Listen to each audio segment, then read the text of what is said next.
한국일보라는 걸 주목하셔야 됩니다. 한국일보의 중도적인 입장이죠. 그러니까 양비론적인 칼럼을 많이 쓰고, 그래서 좀 균형 잡힌 시각을 보기 위해서는 한국일보 칼럼이 좋은 게 맞는 것 같아요. 이준희 칼럼 보니까 고문 정도 되면 진짜 기자방 한 20년 드신 분이에요. 확실히 이런 글을 보면요, 이 앞에 글도 그랬지만은 글 쓰는 사람들이 자기 펜때 자신 있는 거예요.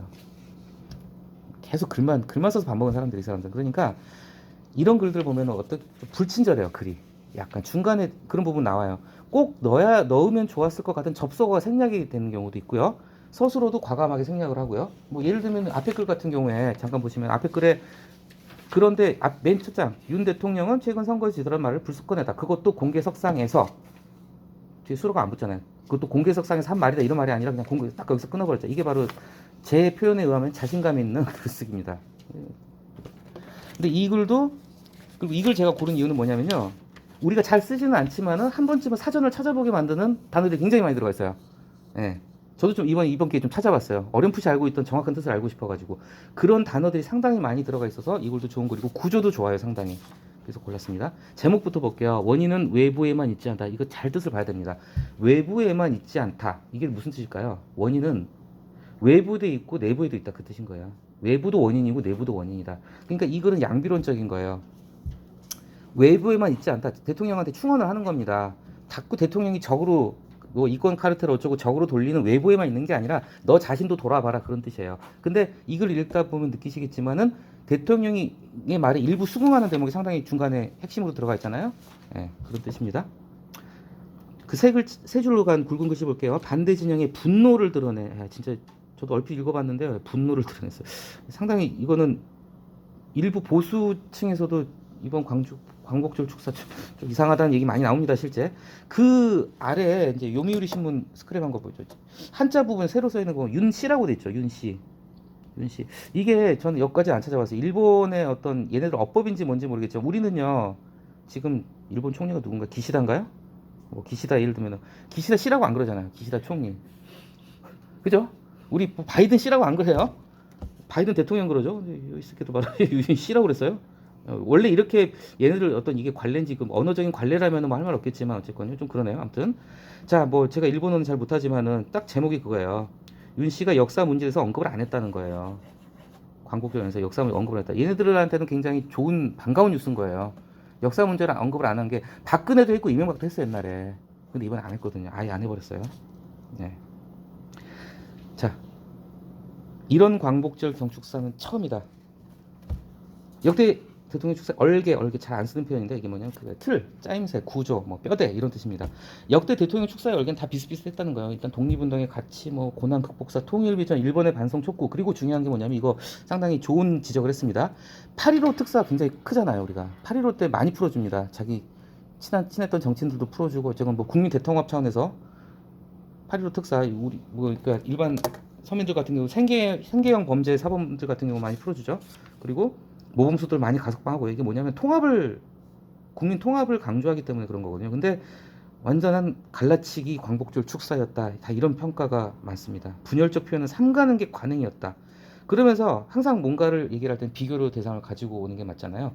자, 이 글도 중간에 보면 나오지만, 문재인 대통령을, 이 글을 쓴 적어도 이준희 고문이라는 사람은 문재인 대통령에서 그렇게 우호적이지도 않은 것 같아요. 그런데 문재인 대통령조차도 보시면 아시겠지만 산업화 하면 누구겠어요? 뭐 이승만, 박정희, 전두환이겠죠. 민주화는 이제 김대중, 뭐 김영삼, 김대중, 노무현. 의미 없는 일이다. 우리 하나로 같이 가자. 나 문재인 대통령 역시 김대중, 노무현만이 아니라 이승만, 박정희도 인정하고 가겠다, 뭐 이런 얘기를 했단 말이죠. 그런데 이번 대통령 축사는 그렇기 때문에 심히 상당히 논쟁을 불러일으켰죠. 대바람. 이게 뭐냐면 이렇게 생각하시면 돼요. 그냥 바람 불듯이 과감하게, 단호하게, 주저하지 않고 그냥 확 그냥 몰아치는 거죠. 대바람의 국면을 저 깜짝 놀랐어요. 대통령 연설문에서 공산이란 말을 본 게, 저는 이거 한 20년 전, 15년 전도 없어졌던 것 같은데, 공산이란 말이 갑자기 나와서 상당히 깜짝 놀랄 연설문이 나왔습니다. 그래서 오죽하면 그런 말도 나왔어요. 어제인가 어디 칼럼인가 사설인가, 도대체 대통령 연설문 누가 쓰는 거니, 이런 얘기가 지금 중앙정부에서 나오고 있는 거예요. 굉장히 좀, 무슨 말을 하고 싶은지는 이해가 됩니다. 글 읽어보셨겠지만, 근데 표현이 너무 셌어요. 국민을 갖다 갈라치게 해버린 거예요. 공산 전체주의 자유미. 아하.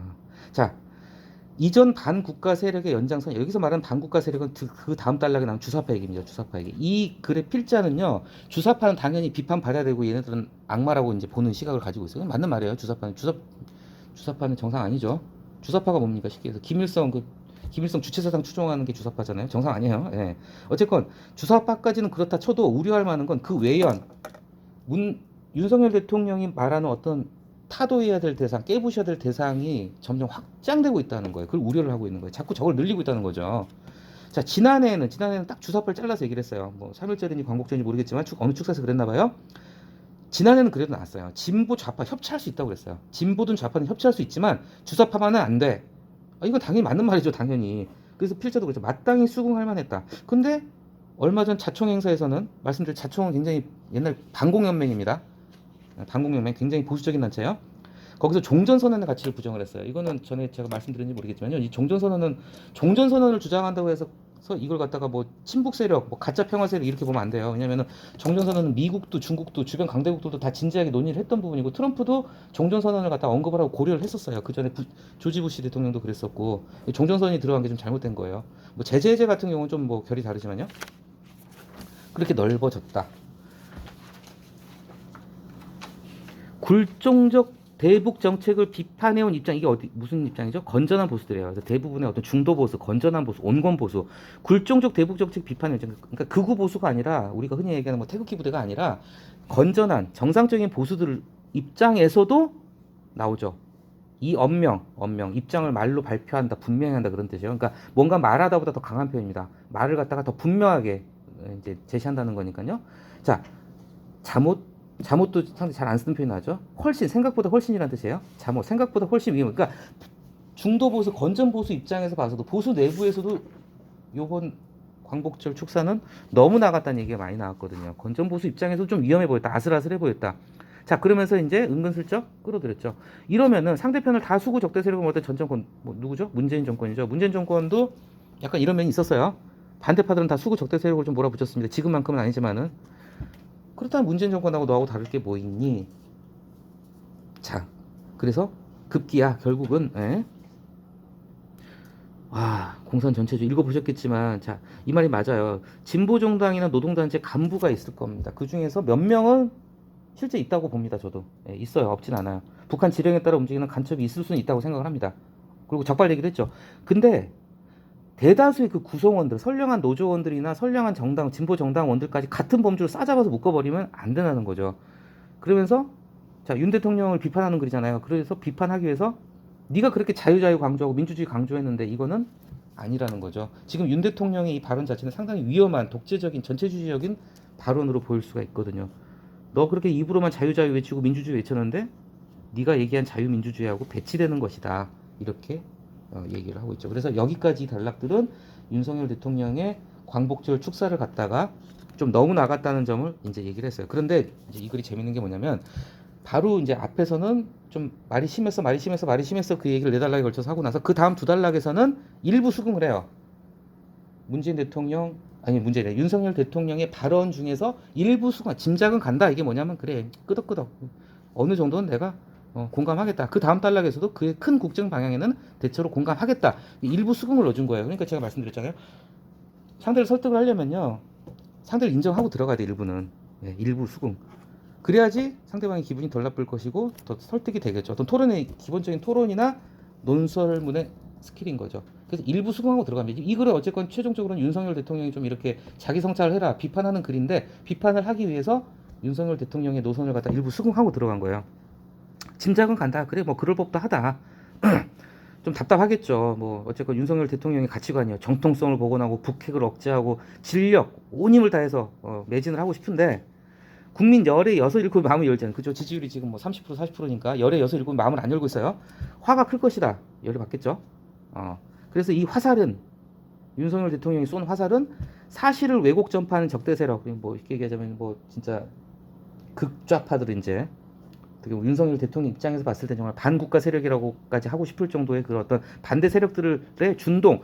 재밌는 게 저 처음 알았습니다 오늘. 이 준동이라는 게 이제 어떤 소동 이런 것인데요. 이제 어떤 불순 세력의 소동을 갖다 준동이라고 하는데 이 준자가 벌레 준자더라고요. 벌레가 꼼지락거리는 거예요. 벌레 준자 썼더라고요. 준동. 네, 재밌는 표현입니다. 이 글 같은 게 아까 말씀드렸지만 많이 쓰지 않는 좋은 단어들이 상당히 많이 나와요. 그래서 골랐습니다.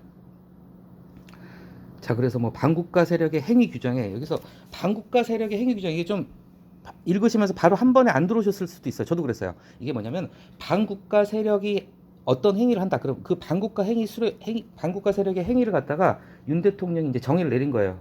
윤 대통령 측에서 규정 딱 단정을 짓는 거죠. 거기에 뭘 포함시켰냐? 가짜뉴스 허위선동. 그러니까 윤석열 대통령이 공식 석상에서 그 얘기 굉장히 많이 했어요. 이번에 저기 후쿠시마 원전수 방류도 그랬지만 자꾸 가짜뉴스 그랬잖아요. 허위선동이다 이렇게. 어쨌건 자 그래서 거친 언어 말이 너무 거칠어요. 뒤에 나오지만은 대통령 입이 너무 거칩니다. 지금 야비하고 폐륜적인 공작. 뭐 경축사에서 이 말을 했는지 모르겠지만 딴 데서 했을지 모르지만 이건 윤 대통령이 한 말 같아요. 거친 언어도 이런 분노의 반영을 일으킨다. 자 그리고 그 다음 단락까지는 수긍을 했어요. 그래 뭐 그럴 법도 하지. 자 성취를 실패로 전도가 이제 뒤집다는 뜻이잖아요. 이게 뭐냐면은 성취를 실패로 전도한 역사인식 이게 뭐냐면은 이제 좌파 진영이라고 할까 진보세 진영에서는 전에도 말씀드렸지만 이승만이나 박정희나 전두환을 일단은 독재 정권으로 규정을 하고 그 사람들의 빛과 그림자 중에 이제 그림자만 강조를 한단 말이죠. 빛은 안 본다는 말이죠. 특히 이승만 대통령이 그 논쟁이 가장 많은 분인데 그래서 그 인식을 바로 잡겠다. 뭐 엊그제 우리 봤었지만은 뭐 농지개혁부터 이승만 대통령 잘한 거 많습니다. 진짜로. 어떤 면에서 보면은 뭐 독재하고 정말 나쁜 짓도 많이 했지만 좋은 일 정말 많이 했고 우리나라 기틀 세운 분이에요. 그래서 그런 역사 인식을 바로 잡고 국가를 외소하고 안보를 그르친 대북 대중관계를 정상화하면 이거는 사실 일부 맞는 말이에요. 대북 굴종 외교란 말 그냥 나온 거 아닙니다. 그 연락사무소 갔다가 한 방에 날려버렸죠. 김 여정이. 우리가 몇백억 지어가지고 만들어준 건물 갖다가 한 방에 날려버렸습니다. 그리고 우리가 사설 공부 잠깐 쉬는 동안에 좀 화제가 좀 뉴스거리로 많이 나왔던 부분인데 그 사드 배치 관련해가지고 중국에 대해서 우리가 좀 약간 굴욕 외교를 했다는 얘기도 나오고 있어요. 사실은 좀 더 사실관계는 뭐 좀 뭐 파헤쳐봐야 되겠지만 어쨌건 그래서 우리나라를 갖다가 국가를 외소화했다, 작게 만들었다. 그리고 안보를 그르친 대북 대중관계. 그러니까 제가 봤을 때 이걸 쓰신 분은 비교적 좀 보수적인 분인 것 같아요. 자, 정상화, 미일관계 개선 필요하다. 그리고 실질적인 북핵 대응 뭐 좋은 얘기 나오죠. 자, 진짜 하고 싶은 얘기가 넘어가는 단계가 이게 납니다. 자, 윤 대통령한테 충원을 하는 거예요. 정말 직언을 하고 고언을 하는 겁니다. 충고를 하는 거예요. 그 충고를 하기 위해서 내가 이런 충고를 하는 이유가 뭐냐면 이게 여기서 나오는 핵심 문장이라고 할 수 있습니다. 대선에서 상당수 중도를 포함한 범보수층에 선택받은 이유이다. 사실 대통령 선거 때 사람들이 윤석열 대통령 당신한테 기대 많이 하고 뽑았어. 그런데 이 지지층이 지금 쪼그라들었다. 윤석열 대통령이 득표율에 비해서 지금 한 20% 빠졌어요. 10에서 20% 빠져서 지지율을 보자면은 윤석열 대통령을 찍었던 사람들도 이제 윤석열 싫다고 돌아선 거예요. 쪼그라들었다. 굉장히 센 표현 쓴 거예요. 지지층이 뭐 줄어들었다, 지지자가 적어졌다 이런 게 아니라 쪼그라들었다는 표현을 썼어요. 그러니까 경각심을 주는 거죠. 그러니까 윤석열 대통령 내 말 들으세요 하고 이제 비판 단락으로 가죠. 가장 큰 원인은 밖에 있지 않다. 그렇죠. 제목하고 이어집니다. 원인은 외부만 있지 않다. 내부 너 자신을 돌아봐 이런 얘기를 하는 거죠. 그래서 이 글이 참 괜찮다고 제가 판단한 이유가 뭐냐면요. 어떤 보수의 가치, 보수의 품격 이런 걸 갖다가 단어들 잘 골라가지고 끌어온 것 같아요. 진짜 보수다움 범보수층을 움직였던 범보수층이라 하면요. 중도 세력 중에서도 보수 성향을 가진 사람까지 포함한 거거든요. 그래서 국민의 어떻게 보면 과반이라고 할 수 있어요. 범보수층이. 왜냐하면 저번 대통령 선거 때 윤석열 대통령이 당선이 됐으니까요. 그 진짜 보수다움에 대한 희망이 크게 어그러졌다. 그렇죠? 좋은 표현입니다. 통상의 보수 가치는 안정, 그렇죠? 안정을 추구하잖아요. 능력, 보수가 좀 더 진보보다 능력이 있다는 얘기를 많이 들어왔어요. 그다음에 책임, 법치. 그런데 못하고 있다는 거죠. 그렇게. 자, 이거 2호잼입니다. 2호잼. 바로 우리 뒤에서 볼 사설에도 똑같이 나옵니다. 2호잼으로 보시면 됩니다. 이태원, 오송, 잼버리 바로 이어집니다. 2호잼. 2호잼. 이거는 보수 언론도 비판하는 부분이에요. 이태원, 오송, 잼버리 다 이 정부가 못한 큰 3대 실책 중에 하나입니다. 2호잼. 제대로 못했죠. 이렇게 훌륭한 장관들, 이건 이제 윤석열 대통령이 하신 말씀인 것 같아요. 저 얼핏 기사 본 것 같습니다. 장관을 칭찬했죠. 이렇게 훌륭한 장관들. 근데 그렇게 훌륭한 장관들 중에 그 누구도 책임을, 자, 그래서 이 다음 글에서 책임에 관한 글을 볼 거예요. 책임을 스스로 인정하지 않았다. 그리고 PR을 너무 확실하게 구분을 하는 거예요. 이게 좀 반대 진영도 끌고 안고 가는 게 정치잖아요. 그런데 자, 선택적 정의, 선택적 법치라는 얘기 나오죠. 뭐냐? 나만 정이고 너는 악이야 라고 보는 그런 이분법적인 사고, 검사 시절의 그 사고방식 개선되지 않았다. 명백한 보수 가치의 훼손이다. 그리고 좀 더 나아가서 앞에 나온 안정 능력 책임 법치에 덧붙이자면은 우리가 이렇게 생각하시면 될 것 같아요. 보수 그러면은 어떻게 연령대로 보자면 좀 더 나이 많은 분들이 보수를 지지하는 경향도 있고요. 또 나이가 들면 사람이 보수적으로 변하잖아요. 나이가 들면 생기는 게 뭘까요? 품위나 여유가 생기겠죠. 곱게 늙어간다는 거죠. 관용이나 품위, 여유 이런 게 어떻게 보면은 진보가 어떤 뭐랄까 좀 젊음, 혈기, 뭐 과감함 이런 게 어떤 키워드라면은 보수의 키워드는 품위, 여유, 뭐 관용, 너그러움 이런 게 어떻게 보면 보수가 상대적인 우위에 있다고 평가되는 덕목인데 지금 대통령이 품이나 여유를 보이지 않고 있다는 거예요. 뭔가 좀 이렇게 마음이 급해서 그런지 모르겠지만 날것의 감정, 마음속에 있는 감정을 갖다 여가 필터링을 안 거친다는 거죠. 여가 필터링을 안 거치고 그냥 막 쏴대고 있다. 말이 너무 날카롭다. 이것도 정통 보수 이미지하고는 거리가 밀다. 멀다. 그렇게 비판을 하고 있는 거죠. 앞에서 일부 수긍해 놓고도 하지만은 너 자신도 좀 돌아보세요. 그래서 마지막 단락에서 충고를 하는 거죠. 지리멸렬. 오랜만에 한번 찾아봤어요. 저도 막 썼던 표현인데 지리멸렬 찢기고 흩어진 그런 뜻이에요. 여기저기 찢기고 흩어진 그 보수의 가치를 다시 세워라. 그래서 제로나면 다시 말하자면 뭐 제로나면 이런 거는 솔직히 좀 이렇게 썩 좋은 표현은 아닌 것 같습니다. 약간 현학적인 표현이에요. 자기 이 글은 굉장히 현학적인 글이에요. 얼개, 뭐 대바람, 잠옷, 언명 안 쓰는 표현들 갖다가 많이 나온 거 같아요. 굉장히 좀 나 좀 글 좀 써 이렇게 자랑하는 글이에요. 사실은 제로나면 우리말 쉬운 말 있잖아요. 다시 말해서 바꿔 말해서 신뢰, 뭐 책임, 공정, 품격, 자기성 잘하세요. 이렇게 점잖게 꼬집은 글입니다. 그래서 이 글도 좀 어떻게 전형적인 어떤 충고의 글인데 충고의 어떤 형식 아까도 말씀했지만 일부 수긍하고 인정하면서 들어가는 부분이란 그리고 보수의 가치라는 걸 갖다가 좀 언급을 해줬다는 게 좋다고 생각했습니다.